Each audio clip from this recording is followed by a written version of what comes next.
Hello friends, તમારું સ્વાગત છે આશુ હોમ કુક કિચનમાં. હેલો ફ્રેન્ડ્સ, આજે હું બનાવવાની છું ગોઠલીનો મીઠો મુખવાસ. અહીંયા આપણે કેરી ખાય અને ગોઠલી ફેંકી દેવાની નથી. અહીંયા આપણે ગોઠલીનો મીઠો મુખવાસ બનાવવાનો છે. અહીંયા આપણે ગોઠલીને સુકાવી દેવાની છે. આ રીતના અહીંયા સરસ કોરી ડ્રાય થઈ જાય ત્યાં સુધી અહીંયા આપણે 2 દિવસ 3 દિવસ માટે અહીંયા સુકાવી લેવાના છે આ રીતના ગોઠલાને. ફ્રેન્ડ્સ, અહીંયા આપણે ગોઠલીને આ રીતના ઊભી પકડવાની છે આ રીતના, અને સરસ અહીંયા ઉપર આ રીતના આપણે હથોડીની મદદથી કે કોઈ દસ્તાના મદદથી અહીંયા આ રીતના ઉપર પ્રેસ કરી અને મારી અને આ રીતના આપણે ખોલી લેવાની છે, ગોઠલી કાઢી લેવાની છે. આ રીતના તમે જોઈ શકો છો. આ રીતના ગોઠલી કાઢવાથી અહીંયા આપણી ગોઠલી સરસ આખી નીકળવાની છે, તમે જોઈ શકો છો ફ્રેન્ડ્સ. અને અહીંયા આપણે જે ગોઠલીની ઉપર જે ફોતરી છે એમને અહીંયા આપણે કાઢી લેવાની છે, નીકાળી લેવાની છે, જેથી અહીંયા આપણી ગોઠલીનો મુખવાસ એકદમ સરસ સફેદ વ્હાઈટ થવાનો છે, તમે જોઈ શકો છો.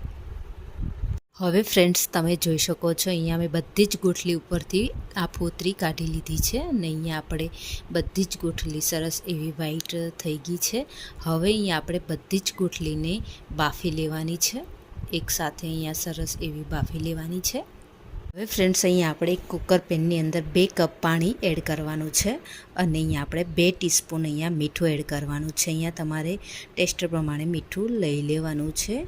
અને અહીંયા આપણે બધી જ ગોઠલી પાણીની અંદર આ રીતના એડ કરી દેવાની છે. અહીંયા આપણી ગોઠલીની તુરાશ હોય છે, તો અહીંયા આપણે બાફી લેવાની છે મીઠું એડ કરી.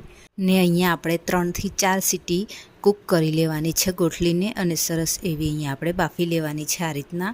અને આપણે અહીંયા આપણી ગોઠલી સરસ બફાઈ ગઈ છે ફ્રેન્ડ્સ, તમે જોઈ શકો છો. અને અહીંયા આપણે એક જારની અંદર આ પાણી નિતારી લેવાનું છે અને ગોઠલીને અહીંયા આપણે ડ્રાય કરી લેવાની છે, કોરી કરી લેવાની છે, તમે જોઈ શકો છો આ રીતના.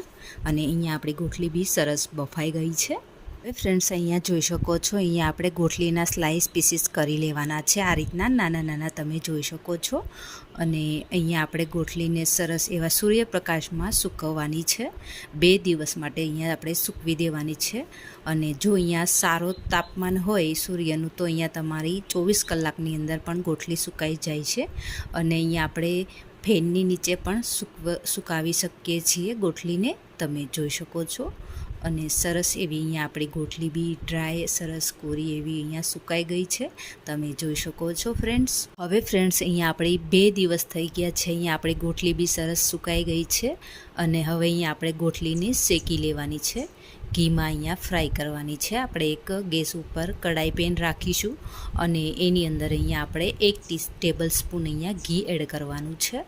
અને અહીંયા આપણે ઘીની અંદર ગોઠલીને એડ કરી દેવાની છે આ રીતના. સ્લાઇસ પીસીસ અહીંયા આપણે ગોઠલીના એડ કરી દેવાના છે અને અહીંયા આપણે શેકી લેવાનું છે આ રીતના. અહીંયા આપણે 7 થી 8 મિનિટ માટે અહીંયા આપણે હલાવતા રહેવાનું છે ને અહીંયા મીડિયમ ફ્લેમ પર રાખવાનો છે ગેસ.